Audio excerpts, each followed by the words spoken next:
Hello, and welcome to our discussion of Upton Sinclair's The Jungle.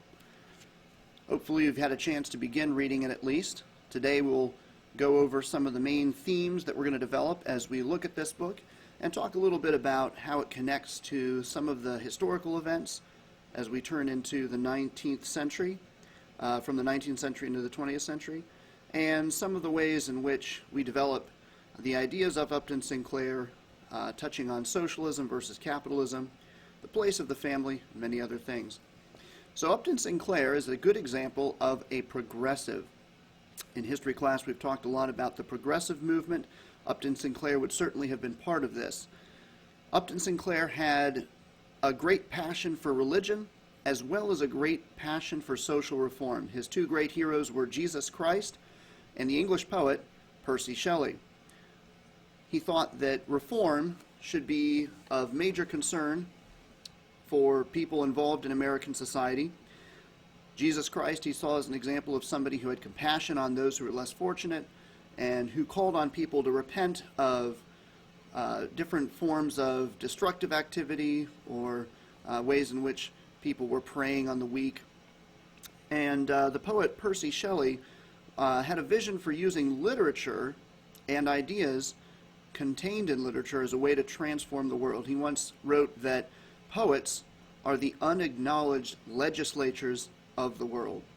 So The Jungle was first published in the year 1906, and it was released as a form of socialist propaganda. In effect, at that time, as the Industrial Revolution had taken full force in the United States, there had sort of been an assumption that competition was the way forward. People had bought into a form of social Darwinism, that is, taking the biological theory of Darwin, in which organisms compete with each other over scarce resources, and the most effective competitors are the ones that win out, and the less effective competitors die off, applying that socially, so that people who are more fit to compete in the market deserve their place in the market and their future in society, and those who are less fit deserve to fade away and die off, although maybe they don't put it in quite so gruesome a terms as you would see in a purely biological form of Darwinism.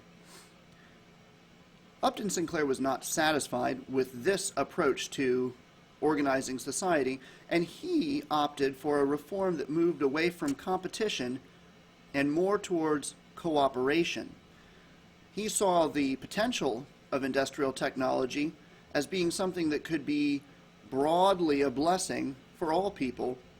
In fact, he saw that the real path towards human flourishing lay not in competition, but in cooperation. And in his novel, he seeks to illustrate the dangers of competition and highlight the advantages of cooperation.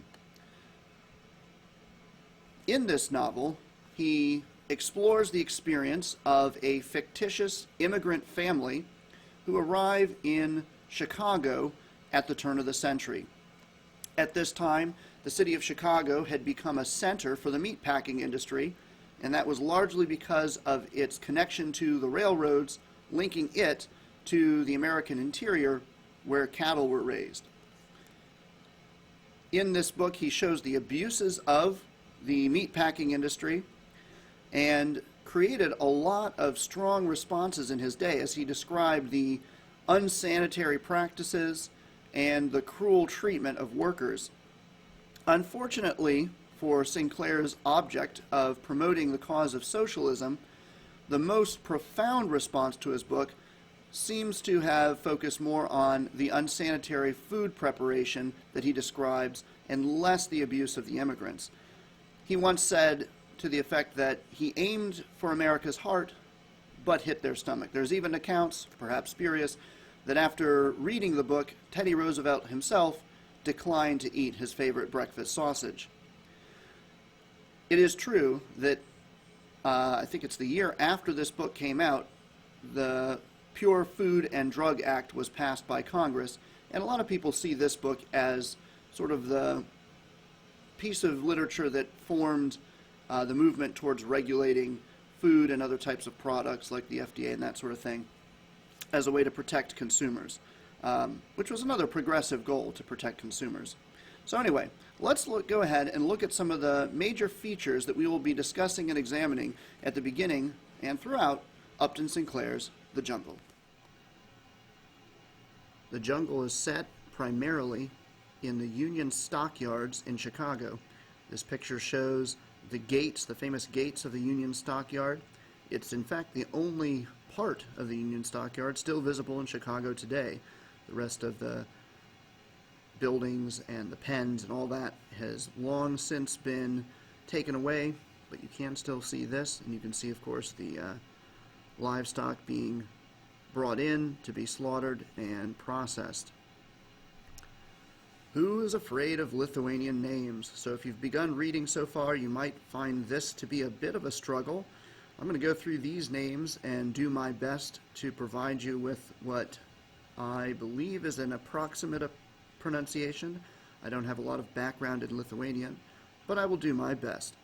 So the main character, of course, Jurgis Rudkus.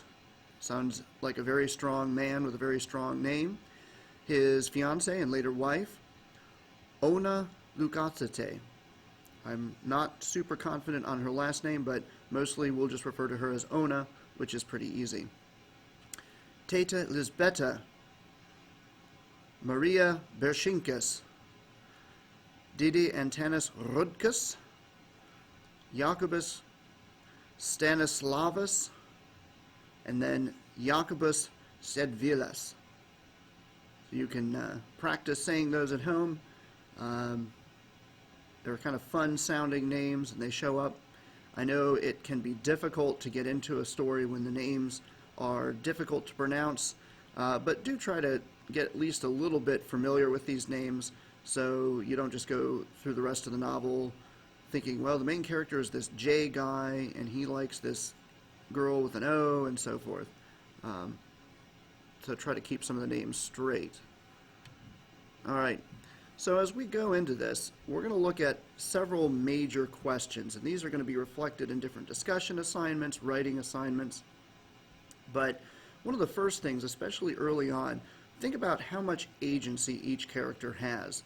Now, if you remember, we've talked about this concept before. Agency means how much control they have, how much of what happens to them is based on decisions they're making. So somebody who is determining a lot of what happens to them would be somebody we would say has a lot of agency. In contrast to somebody who is passive and things happen to them and they don't really have a say, we would say they have very little agency. So as you consider this family and the members of the family and the things that they're happening to them, try to think through, okay, well, what agency do they have? What things would expand or contract that amount of agency?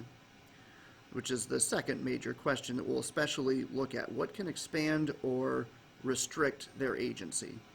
What choices could they make that would allow them to have more control over their lives? What factors take away control? And one of the things we'll look at especially is in what ways do they think they have control but end up not having control? The next one is, how does Sinclair secure the reader's sympathy for the Rudkus and Lukatsite families and the Bershinkas families? So early on, we're given the scene of the wedding. We meet a lot of the characters. We find out about their story of coming into the United States. So how does this description of a family allow us to enter into caring about these characters and what happens to them?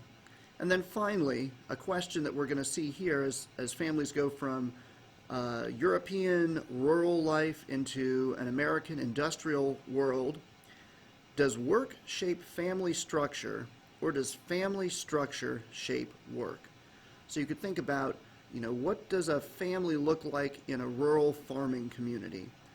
How does the nature of farm work either shape the family, or how does the nature of a family shape the way farm work happens? Compare that then to life in an industrialized nation, and especially in a city like Chicago.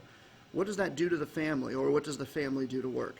So that's going to be a question for us to continue to consider as events unfold for these characters. The next question is one which we have looked at before, and that is simply to evaluate the morality in the jungle, or in this case, Chicago. Can people be expected to live and behave morally when their physical needs are not being met? We've described this kind of question before in other stories that we've read. Can you expect people to act morally when they are in really seriously compromised circumstances? And then, of course, to what extent can meeting physical needs and providing for good work and educational opportunities produce moral behavior? So if you see people who are acting illegally, immorally, how much of that is a product of their circumstances versus an inevitable problem of their spiritual downfall, something like that. So as we read, decide what you think about these characters and how this question could be answered in terms of what they are doing. The picture here, by the way, talking about physical needs not being met. This is an image of what the Chicago slums or the housing would have looked like for a lot of these families circa 1900. Those were pretty wretched places to live. We just have a few pictures here. So this is an example of what the pens where cattle would be brought into would look like. Thousands and thousands of cows, hogs, and other animals. I think cows and hogs would be the main ones.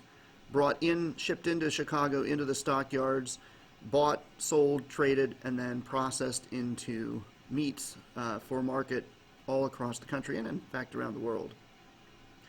Here's another picture of a street. There's going to be descriptions of like unpaved streets, and you can imagine how bad an area like this could be in the winter when it's either frozen or then when the thaw comes and it's very muddy.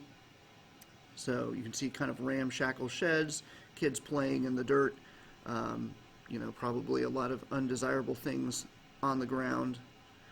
This is an image of a place that's going to be described in the book. It's called Bubbly Creek. It's basically a river or a pond where a lot of the refuse and drainage from the factories and from other places kind of all pool together in one disgusting pond, and it's described as constantly churning and bubbling as different chemicals interact in the water. A profoundly disgusting image. Well, with that, I think you're ready to dig in and read the first 5 chapters if you've not done so already. If you're able to read further, that's also going to be greatly to your advantage. Just some final thoughts as we prepare to dig into The Jungle. How is it that this type of writing as a way to champion a moral or political cause may or may not be effective? We've talked about this sort of thing before when we read Mark Twain. When you were a freshman, you learned about the forms of rhetorical appeal, logos, pathos, and ethos. Think about how those forms of appeal might show up in a novel like this, and how Sinclair may or may not be successful in championing some of his causes as you continue to read.